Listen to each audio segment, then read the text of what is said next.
Herru, Jónsi, velkomin. Hvað fyrir? Herru, 2-2, hvernig sér þú þann leik? Fyrirfram örugglega mjög sáttur við jafntefli, en alltaf þeir eru, 2-1 yfir, það eru, 3 mínútur eftir. Það var náttúrulega hlýtur að vera gríðarlega sækjandi til strákana, en ég held að fólk hafi séð það og strákarnir hafi sýnt sjálfum sér það í dag, að þeir eiga fyllilega erindi í þessa deild.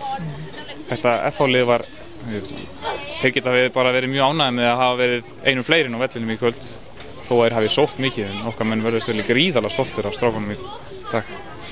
Og náttúrulega, sýnir kannski karakterinn að lenda 1-0 undir og ná síðan 2-1. Ótrúlegu karakter hjá þeim, ég veist ótrúlega ánægður með þá.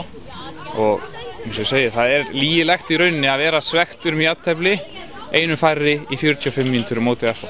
Það segir held ég allt sem segja þar.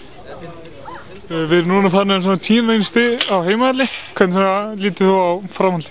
Eins og ég sagði á hann, mér líst bara mjög vel á það, mér líst alveg rosalega, mér finnst allir leikmenn þeirra að bæta sig, menn eru búin að læra eins og deildina, við áttum sterkar leikmenn inn í dag sem spiluðu ekki, þannig að við þurfum ekki að óttast neitt, alls ekki.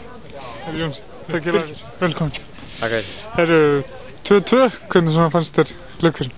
Mér finnst það mjög spennandi leikur og bara, gaman að sjá hvað strákarnir tilbúinir að berjast mikið. Og kannski óhefnir að ná ekki öllum stigunum? Já, ég er alveg á því að þetta hefði verið betra að hafa náttúrulega 11 inn á, en þeir sýndu bara karakter að geta halda áfram og hætti ekki bara. Og hvernig leggst sumarið í? Mér líst bara mjög vel á þetta, við erum búin að ná stigum af 2 sterkum liðum og ég held að strákarnir séu bara í fín formi. Velkomin. Takk. Herru, 2-2 jafntefli, hvernig fannst þér þessi leikur? Ég hefði nú kannski ekki trúið að maður er í svektu með 2-2 með það að vera færri næstu í allan tíma, en maður var hundsvektur. Mér fannst þeir eiga að skilja að vinna þetta.